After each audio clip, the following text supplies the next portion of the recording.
December ತಿಂಗಳು Kannada star ನಟ ನಟಿಯರು ಹಾಗೂ ಕಲಾವಿದರಿಗೆ ಒಂದು ರೀತಿ ಲಕ್ಕಿ ಮಂತ್ ಅಂತಾನೆ ಹೇಳ್ಬೋದು. ಅದರಲ್ಲೂ ಈ ದಿನ ಇವತ್ತು ಸ್ಪೆಷಲ್ ಆಗಿ ಈ ದಿನ ನಮ್ಮ ಕನ್ನಡದ 3 ಸೂಪರ್ ಸ್ಟಾರ್ಗಳಿಗೆ ಲಕ್ಕಿ ಡೇ.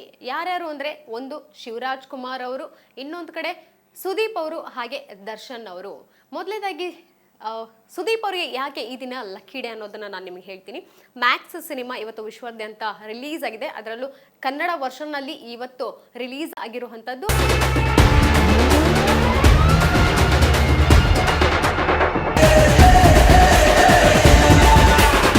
ಪ್ರತಿಯೊಬ್ಬರು ಸಿನಿಮಾಗೆ ಉತ್ತಮ ರೀತಿಯ ಒಂದು ಪ್ರತಿಕ್ರಿಯೆ ಕೊಡ್ತಿದ್ದಾರೆ. ಮತ್ತೊಂದು ಕಡೆ ಮಿಶ್ರ ಪ್ರತಿಕ್ರಿಯೆ ಕೂಡ ಸಿಗುತ್ತಿರುವಂಥದ್ದು.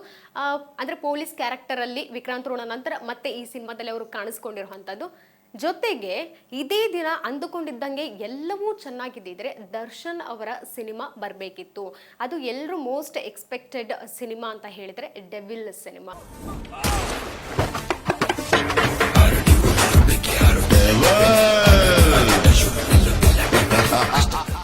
ಆಕ್ಚುಲಿ ಕ್ರಿಸ್ಮಸ್ಗೆ ರಿಲೀಸ್ ಮಾಡ್ತೀವಿ ಅಂತ ಹೇಳಿದ್ರು. ಇದೇ ಡಿಸೆಂಬರ್ ತಿಂಗಳಲ್ಲಿ 24 ಅಥವಾ 25ಕ್ಕೆ ಈ 2 ಡೇಟ್ಸ್ ಅಲ್ಲಿ ಒಂದು ದಿನಕ್ಕೆ ಲಾಕ್ ಆಗಿತ್ತು ಡೆವಿಲ್ ಸಿನಿಮಾ ರಿಲೀಸ್ ಆಗಬೇಕಾಗಿತ್ತು. ಆದರೆ ಕಾರಣಾಂತರಗಳಿಂದ ರಿಲೀಸ್ ಆಗೋಕ್ಕಾಗಲಿಲ್ಲ.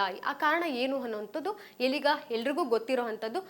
ಕಾಟೇರ ಸಿನಿಮಾ ಇದೇ ಡಿಸೆಂಬರ್ ಅಲ್ಲಿ ರಿಲೀಸ್ ಆಗಿ 2023ರಲ್ಲಿ ಕಾಟೇರ ಸಿನಿಮಾ ರಿಲೀಸ್ ಆಗಿ ಬ್ಲಾಕ್ ಬಸ್ಟರ್ ಹಿಟ್ ಕಂಡಿತ್ತು. ಆ ಒಂದು ದಾಖಲೆನ ಧೂಳೆಪ್ಸಿತ್ತು. ಜೊತೆಗೆ ಇದೇ ಡಿಸೆಂಬರ್ ಅಲ್ಲಿ ಮತ್ತೆ ಫಿಕ್ಸ್ ಆಗಿದ್ರು ಡೆವಿಲ್ ಸಿನಿಮಾ ರಿಲೀಸ್ ಆಗಬೇಕಾಗಿತ್ತು. ಆದರೆ ಎಲ್ರಿಗೂ ಗೊತ್ತಿರೋ ಹಾಗೆ ದಾಸ ರಿಲೀಸ್ ಆದ್ರು ಜೈಲಿಂದ, ಆದರೆ ಸಿನಿಮಾ ರಿಲೀಸ್ ಆಗಕ್ಕಾಗಲಿಲ್ಲ. ಸೊ ಹಾಗಾಗಿ ಅನ್ಫಾರ್ಚುನೇಟ್ಲಿ ಒಂದು ರೀತಿ ಅನ್ಲಕ್ಕಿ ಅಂತ ಹೇಳ್ಬೋದು. ಬದಲಾಗಿ ಇದೇ ಡೇಟ್ಗೆ ಸುದೀಪ್ ಅವರ ಮ್ಯಾಕ್ಸ್ ಬಂದಿರುವಂಥದ್ದು. ಅಂದರೆ ಡೆವಿಲ್ ಲೇಟ್ ಆಯಿತು, ಸುದೀಪ್ ಅವರ ಮ್ಯಾಕ್ಸ್ ಆಟ ಶುರುವಾಯಿತು ಅನ್ನುವಂಥದ್ದು. ಇನ್ನೊಂದು ವ್ಯಕ್ತಿ ಯಾರು ಸೂಪರ್ ಸ್ಟಾರ್ ಈ ದಿನ ಲಕ್ಕಿ ಅಂತ ಹೇಳಿದ್ರೆ ಶಿವರಾಜ್ ಕುಮಾರ್ ಅವರಿಗೆ. ನಿನ್ನೆಷ್ಟೇ ಅವ್ರಿಗೆ ಸರ್ಜರಿ ಆಗಿರುವಂಥದ್ದು. ಎಲ್ರಿಗೂ ಗೊತ್ತಿರೋ ಹಾಗೆ ಶಿವರಾಜ್ ಕುಮಾರ್ ಅವರ ಆರೋಗ್ಯದಲ್ಲಿ ಏರುಪೇರಾಗಿತ್ತು. ಅವರಿಗೆ ಮೂತ್ರಪಿಂಡ ಕ್ಯಾನ್ಸರ್ ಇತ್ತು. ಸೊ ಹಾಗಾಗಿ ಡಾಕ್ಟರ್ ಹೇಳಿರೋ ಹಾಗೆ ಅವರಿಗೆ ಸಕ್ಸಸ್ಫುಲಿ ಆ ಒಂದು ಸರ್ಜರಿ ಈಗ ಮುಕ್ತಾಯಗೊಂಡಿದೆ. ತುಂಬ ಆತಂಕ ಪಡೋದು ಬೇಡ, ತುಂಬ ಹುಷಾರಾಗಿದ್ದಾರೆ. ಇನ್ನು 2-3 ದಿನಗಳಲ್ಲಿ ಅವರು ಚೇತರಿಸ್ಕೊಳ್ತಾರೆ ಅನ್ನುವಂಥದ್ದನ್ನ ಅವ್ರು ಹೇಳಿರುವಂಥದ್ದು. ಜೊತೆಗೆ ಕೃತಕ ಮೂತ್ರಪಿಂಡನ ನಾವು ಅಳವಡಿಸಿದ್ದೀವಿ. ಸೊ ಹಾಗಾಗಿ ಶಿವರಾಜ್ ಕುಮಾರ್ ಅವರ ಆರೋಗ್ಯದಲ್ಲಿ ನೀವೇನೇನು ಆತಂಕ ಪಟ್ಟಿದ್ರಿ ಅಭಿಮಾನಿಗಳು, ಭಾರತದಿಂದ ಕರ್ನಾಟಕದಲ್ಲಿ ಎಸ್ಪೆಷಲಿ ಕನ್ನಡಿಗರು ಏನು ಅವರಿಗೆ ಅವರ ಹೆಸರಿನಲ್ಲಿ ಹೋಮ ಪೂಜೆ ಹವನಗಳನ್ನ ಮಾಡಿಸಿದ್ರಿ, ಅವರಿಗೆ ಒಂದು ರೀತಿ ಇದು ಪೂಜೆ ಫಲಿಸ್ತು ಅನ್ನೋ ರೀತಿಯಲ್ಲಿ ಡಾಕ್ಟರ್ ಮುರುಗೇಶ್ ಅವರು ಹೇಳಿದ್ದಾರೆ. ಜೊತೆಗೆ ಗೀತಾ ಶಿವರಾಜ್ ಕುಮಾರ್ ಇರ್ಬೋದು, ಮಧು ಬಂಗಾರಪ್ಪ ಇಬ್ರು ಕೂಡ ಸಂದೇಶವನ್ನ ರವಾನಿಸಿರುವಂಥದ್ದು ಅಮೆರಿಕದಿಂದ.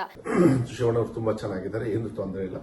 Doctor he will speak and he will tell the details. ಅವರೇ ನಿಮಗೆ ಸ್ವಲ್ಪ ಡೀಟೇಲ್ಸ್ ಹೇಳ್ತಾರೆ.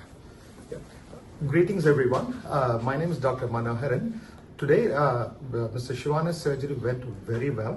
He had the cancerous bladder removed completely with a complete clearance of the disease. So ಹಾಗಾಗಿ ಕನ್ನಡ ಇಂಡಸ್ಟ್ರಿಗೆ ಈ ದಿನ ಎಸ್ಪೆಷಲಿ 25ನೇ ತಾರೀಕು ಸಿಕ್ಕಾಪಟ್ಟೆ ಲಕ್ಕಿ ಡೇ.